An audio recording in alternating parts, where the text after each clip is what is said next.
함께 보실 말씀 이사야서 53장 10절에서 12절까지 함께 보시겠습니다. 이사야서 53장 10절에서 12절. 고난주간 우리가 지난 월요일부터 오늘까지 7일 동안 7번에 걸쳐서 이사야 53장을 살펴봤는데요. 오늘 마지막 시간이 되겠습니다. 마지막 시간. 놀랍게 이사야가 53장을 통해서 예수님의 십자가 고난과 우리의 속죄 천국까지 다 예언하고 있습니다. 이사야 53장 우리 10절에서 12절 우리 한 목소리로 함께 읽겠습니다. 시작.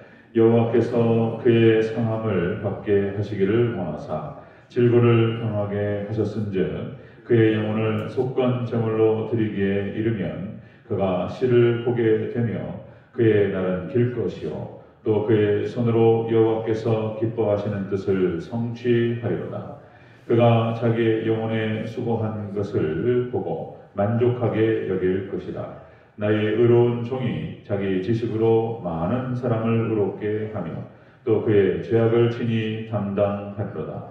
그러므로 내가 그에게 존귀한 자와 함께 몫을 받게 하며 강한 자와 함께 탈취한 것을 나누게 하리니 이는 그가 자기 영혼을 버려 사망에 이르게 하며 범죄자 중에 하나로 헤아림을 받았음이니라. 그러나 그가 많은 사람의 죄를 담당하며 범죄자를 위하여 기도하였느니라. 아멘. 감사합니다. 어디 예수님, 예수님의 은혜 앞은 강이 넘치시기를 축원합니다. 아멘. 오늘 함께 읽으신 이사야서 53장 10절에서 12절 본문을 토대로 예수님 고난 받으신 결과라는 제목으로 말씀 듣겠습니다. 예수님 고난 받으신 결과.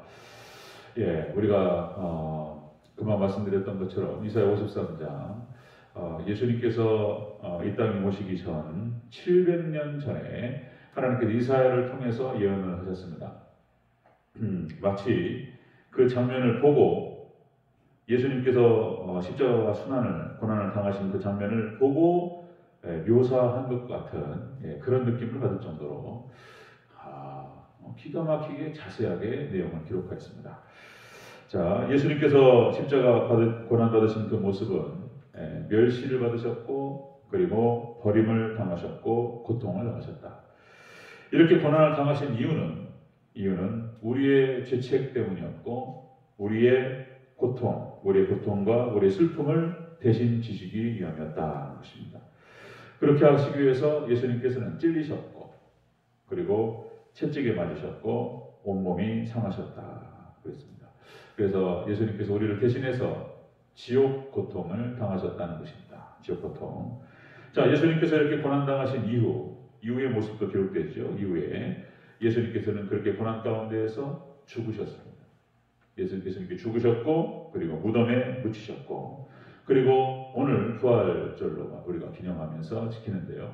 예수님께서 부활하심으로 말미암아서 영원하실 것을 예언하고 있습니다. 예수님께서 영원하실 것이다. 이것까지 예언하고 있고요. 오늘 보면 마지막으로 예수님께서 고난당하신 그 결과로 말미암아서 그 결과 죽으시고 부활하신 그 결과로 얼마나 복된 열매를 맺게 되는지 오늘 본문에서 기록되고 있는 것을 볼 수 있습니다. 자세히 살펴보도록 합니다. 자, 예수님 고난받으신 결과 첫 번째로 영혼을 속건 제물로 드리셨다. 이렇게 기록됩니다. 10절을 같이 읽겠습니다. 10절 시작. 여호와께서 그에게 상함을 받게 하시기를 원하사 질고를 당하게 하셨은즉 그의 영혼을 속건 제물로 드리기에 이르면 그가 씨를 보게 되며 그의 날은 길 것이요 또 그의 손으로 여호와께서 기뻐하시는 뜻을 성취하리로다. 아멘. 자, 그의 영혼을 속건제물로 드리셨다. 이것은 예수님께서 십자가 고난을 당하시고 대속하심으로 말미암아 사람들의 죄가 사해질 것을 의미합니다. 속건제물로 드리셨다. 사해졌다. 자, 제사를 드리는 목적에 따라서 속죄제와 속건제와 화목제 세 개로 나뉩니다. 속죄제와 속건제와 화목제 세 개로 나뉘는데 이 속죄제는 전체적인 속죄에 대한 전체 개념을 담고 있고요. 속건제는 특별하게 어떤 성물을 범했다거나 아니면 어떤 특별한 계명을 어겼다거나 했을 때 드리는 것이 속건제입니다. 화목제에는 똑같이 속죄의 개념에 감사의 개념이 좀 들어가 있는 것이 화목제고요. 이 속건제는 그래서 레위기서 5장 15절에서 18절까지 이렇게 기록됩니다. 누구든지 여호와의 성물에 대하여 부지 중에 범하였으면, 여호와의 성물이라고 하는 것은 하나님께 바쳐진 예물을 말하는 것입니다. 이 예물은 성물이에요. 그래서 함부로 인간적인 사사롭게 써서는 안 되는 거예요. 근데 이것을 범했다라고 한다면 자, 여호와께 속건제를 드리라. 이렇게 말씀하세요. 속건제.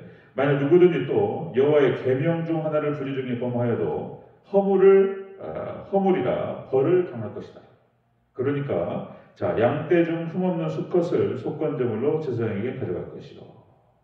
그래서 어떤 성물을 범했거나 어떤 계명을 특별히 범했을 때 속건제를 하나님께 드림으로 말미암아서 이 사함을 얻었다는 것입니다.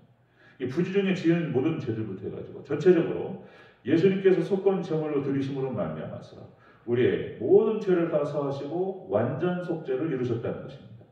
그래서 예수님과 연합되기만 하면 우리는 온전히 구원을 받는 줄로 믿습니다. 연합이라고 하는 것은 역시 또 말씀드리면 기회가 될 때로 되는 대로 말씀드려야죠. 예수님과 신비로운 연합, 결혼이라는 개념으로 말하고요. 예수님과 결혼. 그 다음에 접붙임으로 얘기합니다. 접붙임. 그래서 이제 참감람나무에 돌감람나무를 접을 붙였는데 놀랍게 그 돌감람나무에 참감람나무가 열렸다는 거예요. 그리고 포도나무에 가지가 붙어있을 때 포도 열매를 맺듯이 예수님께서 머리가 되시고 우리가 몸이 됩니다. 그래서 그 유기적 관계가 잘 이루어졌을 때 우리가 예수님의 그 지시대로 잘 따라가게 될 줄로 믿습니다. 이렇게 되는 상태, 예수님과 신비로운 연합 가운데 있을 때에 우리가 온전한 완전 속죄와 구원을 얻게 된다는 것입니다.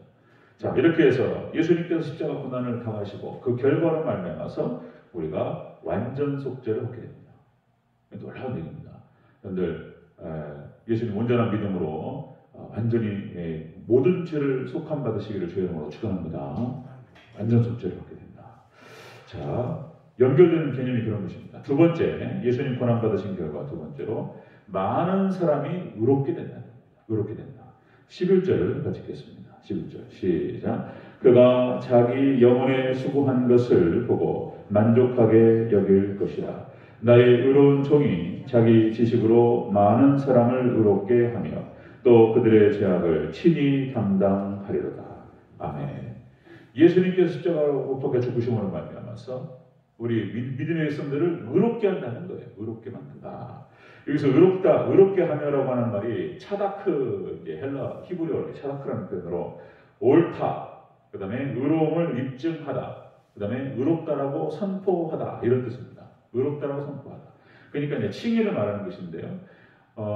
우리가 죄가 완전히 없어서 의롭다라고 칭하시는 것이 아니라 바로 예수님의 모습을 보고 우리를 의롭다라고 칭하십니다. 우리가 예수님과 연합됐다는 그 개념 하나로 믿음으로 온전히 하나 되고는 말미암아서 우리를 하나님께서 의롭다라고 칭하신다는 것입니다. 의롭다.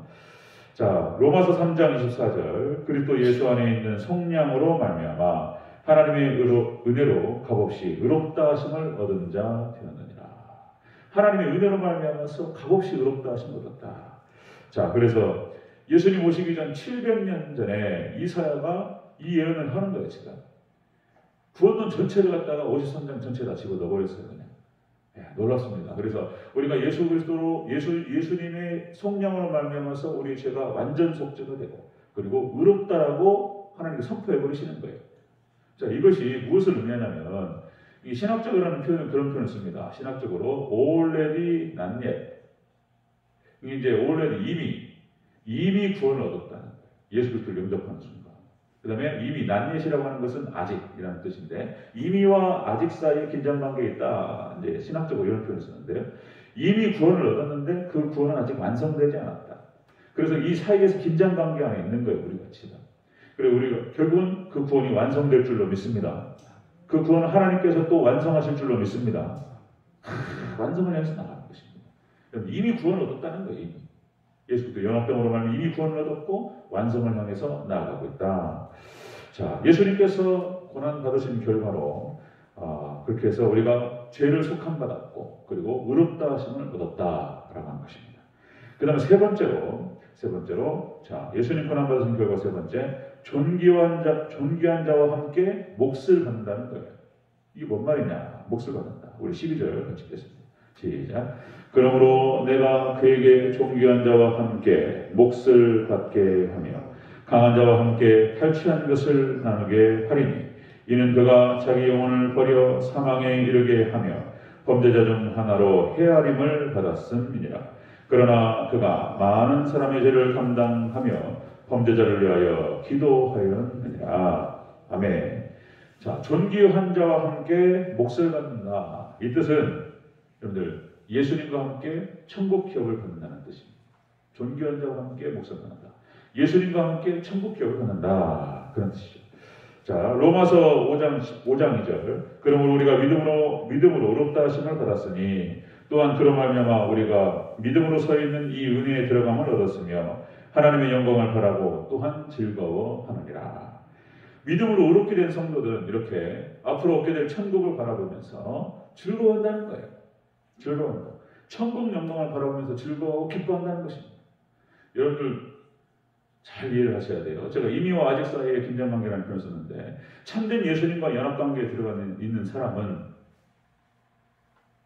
이미 영생이 시작됐다는 것입니다. 그걸 이해하셔야 돼요. 지금 우리는 아직 천국 가지 않았습니다. 아직 영생을 얻은 건 아니에요. 근데 이 개념 안에 뭐가 들어가 있냐면 예수 그리스도 안에 믿음 안에 있는 사람은 이미 영생이 시작됐다는 것입니다. 믿습니까? 그리고 이제 우리는 천국 가서 그 영생이 연결될 줄로 믿습니다.